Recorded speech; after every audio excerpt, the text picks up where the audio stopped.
When I saw these in the home decor section at Hobby Lobby, my first thought was, those are shaped like 20-sided dice.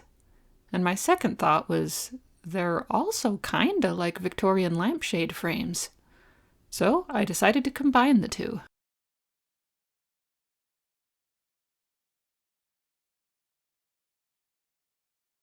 I started out with the less complicated of the two designs, and for this one, the first step was tracing a pattern directly from the frame.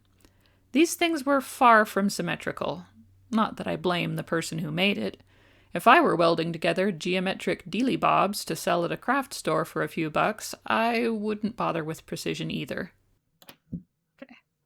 Oh, that's so joggly. Okay. I traced one extra triangle to use as a template for centering the numbers, and then double-checked that everything lined up. The red stickered bar is both the stopping and starting point for the long row. The yellow connects the row to one sort of end cap, and the other end cap is a separate piece to allow for adjustments. Cutting the pattern out was probably the easiest part of this project.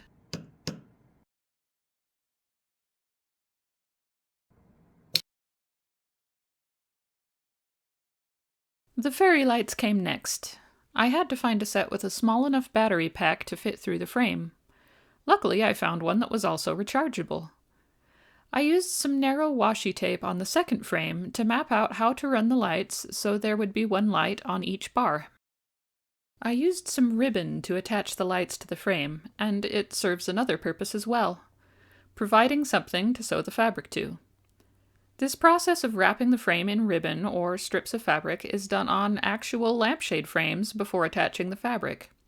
Even if the stitches go around the metal, the wrapping keeps everything from sliding around.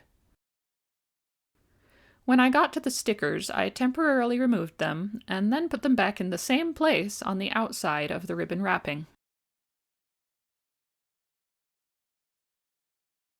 I avoided covering the lights themselves by shifting one wrap of the ribbon behind the light.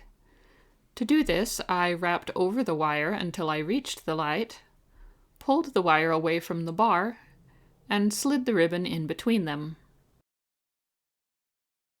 Then, replaced the wire and continued wrapping around both the wire and the bar.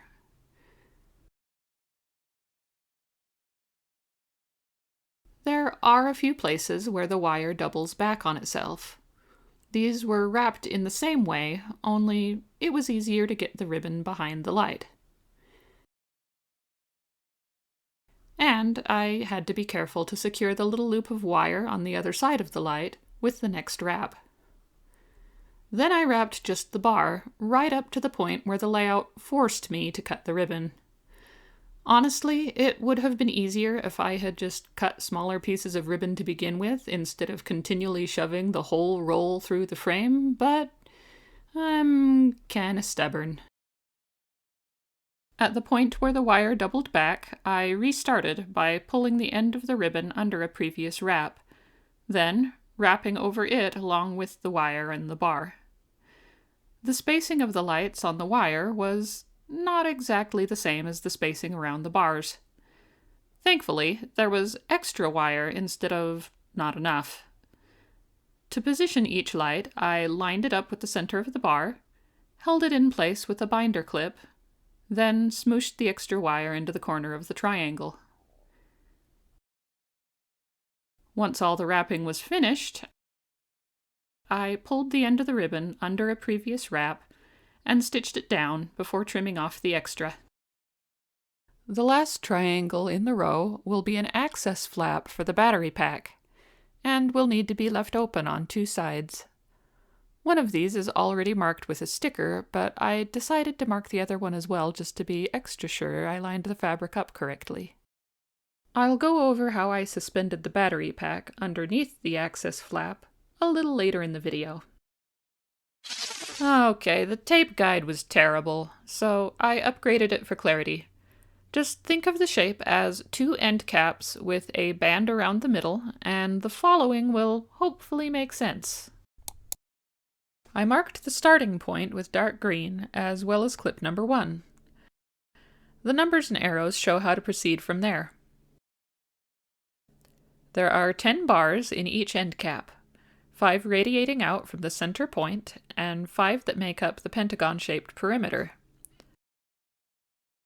On the starting end, the perimeter is marked with light green at the corners. After completing the starting end cap, the middle band comes next. The 10 bars that make up the middle band zigzag between the end caps. The last bar on the band, number 20, is the clearest example of why some of the numbers double back the way they came. If number 20 went all the way across, it would go back into the starting cap, which is already completed, so it doubles back to reach the other end. The perimeter of the finishing end cap is marked with dark pink, and the center point and last clip are marked with red. It's pretty much the same thing as the starting end cap, but in reverse. There may be some variation in the placement of the numbers that double back, but 2 of those are needed in each end cap in order to reach all of the bars. Then I just had to transfer the numbered clips to the already wrapped frame so that I could add the lights and ribbon to the second frame. On to the fabric, which needed some ironing before I could cut anything out of it. Then, with the fabric face down, I plopped the pattern on it with some rather unorthodox pattern weights and started cutting. I made sure to leave a little extra around the edges for seam allowance. I also left a weird little flap at one end, which will come into play when I add a magnetic clasp later. After cutting both pieces out, I folded over and ironed the edges of the long row and the little missing wedges in the caps, using the pattern itself as a guide. This proved to be less effective than I would have liked, but we'll get to that in a moment.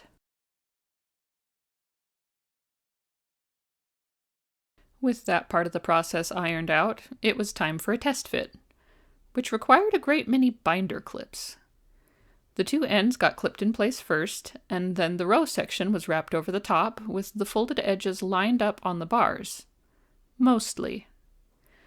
One side stuck out too far, which I suppose was inevitable since the fabric was wrapped around the pattern and was therefore larger, so I had to adjust the fold to line up correctly, which was then held in place with even more binder clips, so I could iron it again to lock in the new fold position.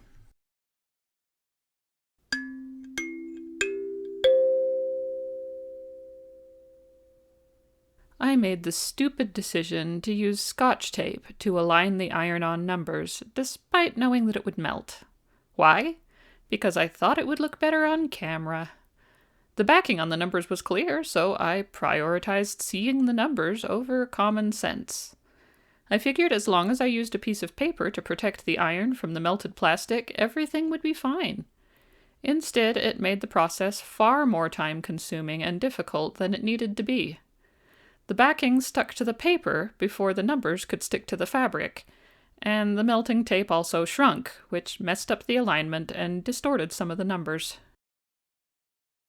After doing my best to salvage the project, I did a test with a few more types of tape, and found that anything paper-based with minimal adhesive worked fine. Anything plastic-based, unsurprisingly, melted and caused problems. So, lesson learned. Good results are more important than good footage. And it wasn't even that good of footage anyway. I came up with several ways I could suspend the battery pack, and opted for the easiest method for the basic die, which was taping 3 strings to a small zip-top bag and tying it to the frame at the corners of the triangles, both above and below the bag. This was fairly easy and effective, but it's pretty annoying to get the battery pack in and out of the bag, and it literally looks like garbage. Good thing it won't really be visible in the end.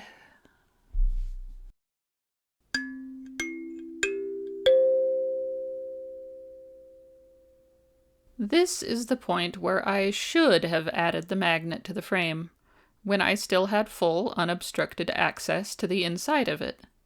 The plan was simple: make a little pocket out of ribbon, put the magnet in the pocket, and then just sew it on. Good plan, bad timing. The magnet clasp was the very last thing I did, and when I tried to sew it to the underside of the frame, I found the process very nearly impossible. I just couldn't get to what I needed to get to.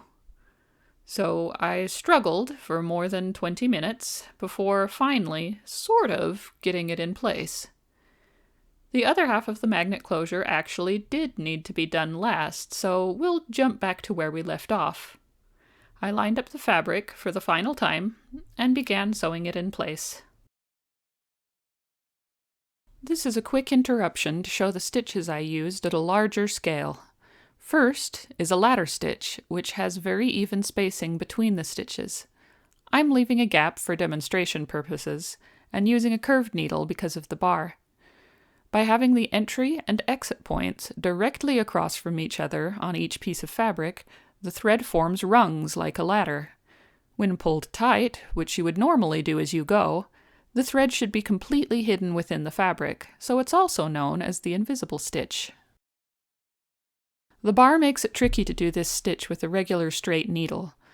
When stitching parallel to the bar, the needle can go in but not back out again because the fabric is held flat and the needle is angled inward. Without a bar in it, the fabric can be curved to accommodate the needle. With a bar, the stitch had to be cheated a little. By going in at a 45-degree angle to the bar, the fabric is already curved and the needle goes all the way through. Then, by going back in at the same point and exiting where the needle would have come out had it been able to complete a stitch parallel to the bar, it's possible to get similar results to a normal ladder stitch. The whip stitch is already done at an angle, so the bar is not a problem. The thread kind of forms a spiral through the fabric, and it does show on this one, so I only used it in places where it would be covered up by another piece of fabric. Though, if the stitches are small and even, it doesn't look bad. The back stitch is very sturdy, and usually used in places that will be under strain. On the back side of the fabric, the stitch moves forward 2 squares, and on the front, it moves backward 1 square. This makes it so the longer stitches overlap in the back, and the shorter stitches on the front line up end to end. With that out of the way, I'm just going to blaze through the rest of the sewing footage for this thing. Turns out, filming small stitches on a clunky, oddly shaped geometric object sitting on a table, with less than ideal lighting and an even worse camera position, is awkward. I realize it's even harder to follow when it's sped up so much, but trust me, it wasn't very much better at a slower speed. I'll get this filming what I'm doing thing figured out eventually. Here I'm attempting to show that the needle I'm using is slightly bent at the end, so it will work with the bars like a curved needle. This was achieved with pliers. This doesn't always work because sometimes the needle will just snap instead of bending, so I wouldn't recommend it. Unless you're desperate. And wearing safety glasses. The reason I didn't just use the curved needle from the stitch demo is that it's just too chunky. Although I learned later in the course of this project that there is an alternative to intentionally bending needles with the risk of tiny shrapnel. For now though, I'll just say that this part would have been easier with 2 needles. So I wouldn't have to sew one side, tie it off, cut the thread, and then tie and start again on the opposite side. It would have been nice to have a needle and thread on both sides, and then just alternate between them from triangle to triangle. To reinforce the access flap, I used the clear packaging from a chocolate orange. Any piece of flat, clear packaging would have worked just fine, but I liked the idea of using the pre-existing 90-degree bend at the edge of this one to wrap around the bar at the back of the flap.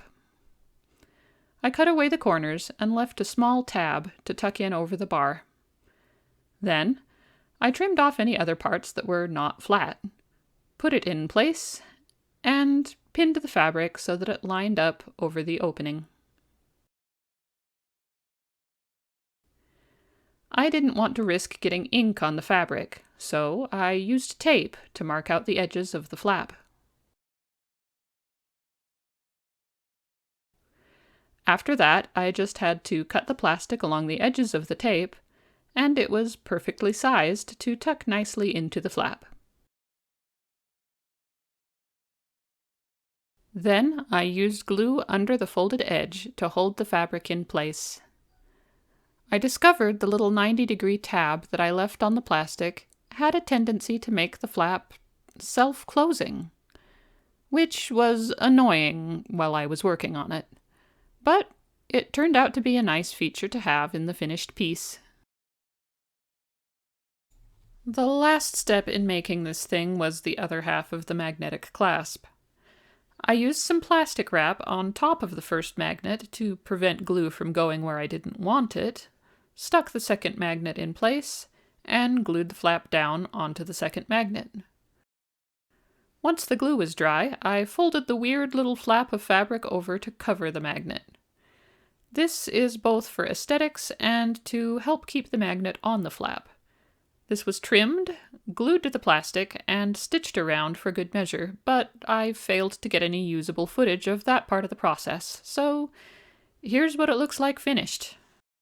Then, because the first magnet kept sliding around and threatening to bust through the overly sheer ribbon that I used for the pocket, I glued that magnet as well, with the plastic wrap to keep it from being glued permanently shut when I closed it to make sure everything lined up correctly while the glue dried.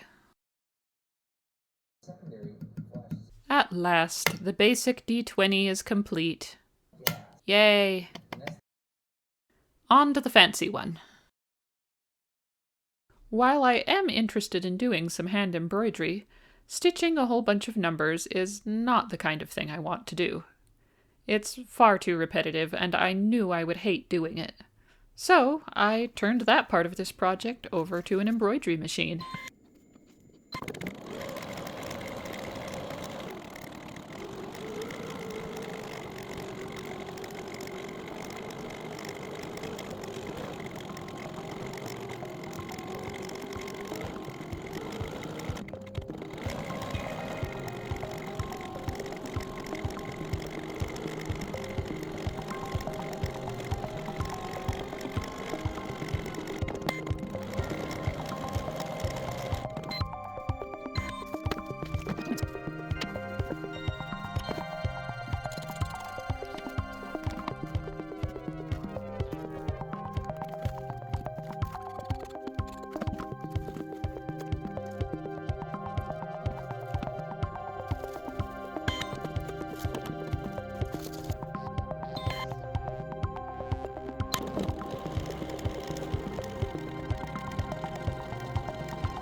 I had a bit of a Goldilocks moment with the battery pack holder on this one. The first stretch mesh pocket that I made was too big, the second one was too small, and the third one was functional. As I tied the goofy mesh funnel to the frame, pretty much the same way as the bag on the previous one, I began to regret my decision to make 2 of these things. As I cut out 20 triangles, I had to keep telling myself it would be fun to see it all come together.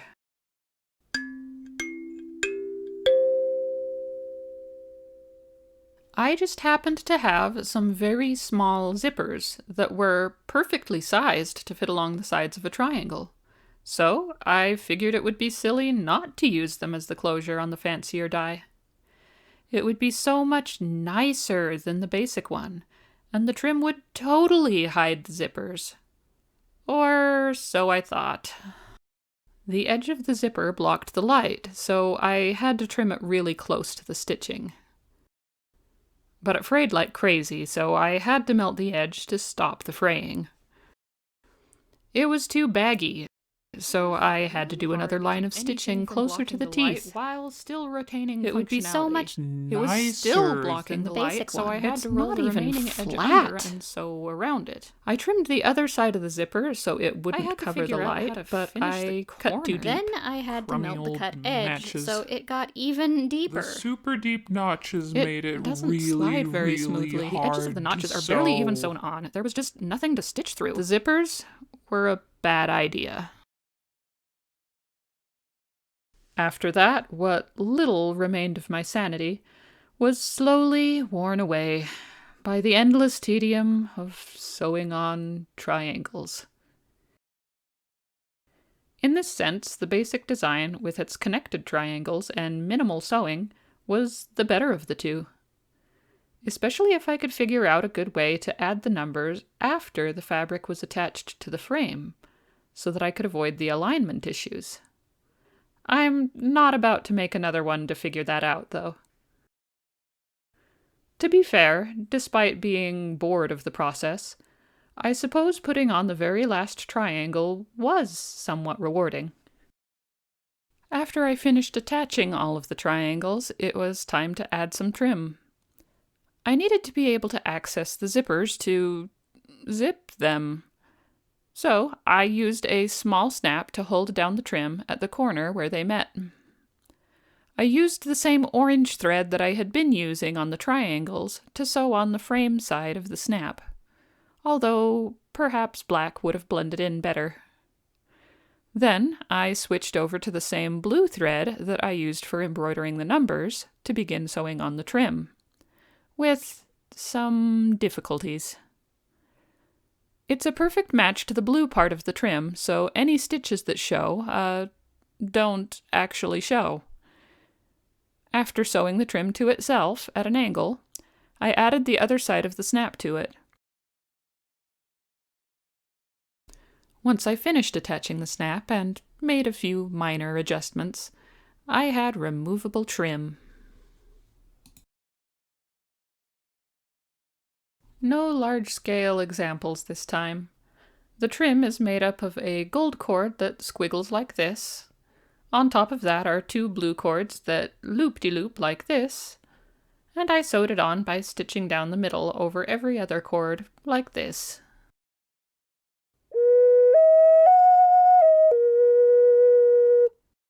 This is a small curved upholstery needle for working with heavy materials.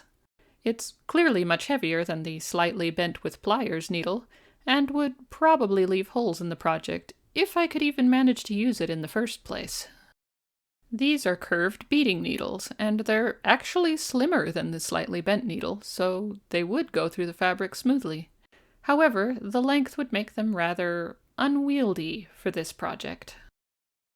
Why not just keep using the slightly bent needle? Well, the orange thread worked fine, although it has weakened with age, but the blue thread kept shredding. Machine embroidery thread is meant to be decorative, not for regular sewing, and cheap needles sometimes have kinda sharp eyes. Thus, I was only sewing a few inches before I had to replace the thread. So I replaced the needle instead, with some vintage suture needles that I found on eBay. These are the smallest needles I have ever seen, and it was well worth the effort it took to hunt them down. Using one did take some getting used to. I was a little paranoid about dropping it. I would probably never see it again, unless I stepped on it.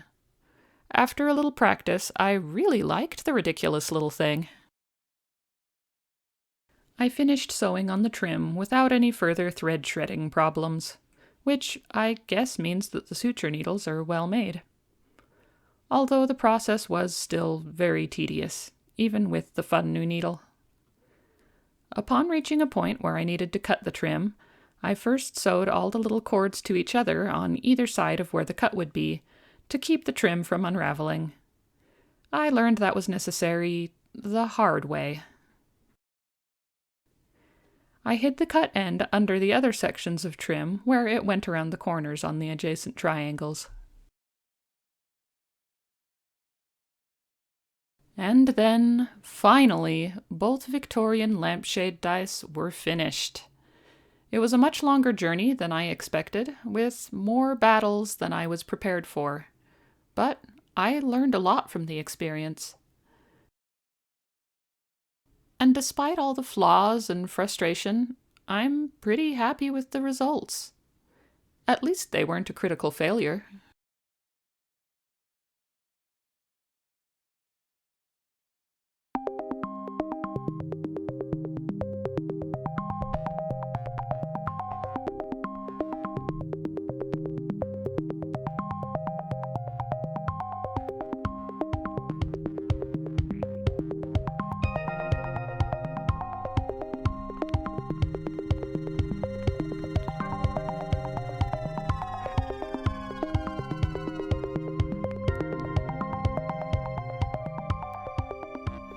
Zuzu, you're on my project, my friend.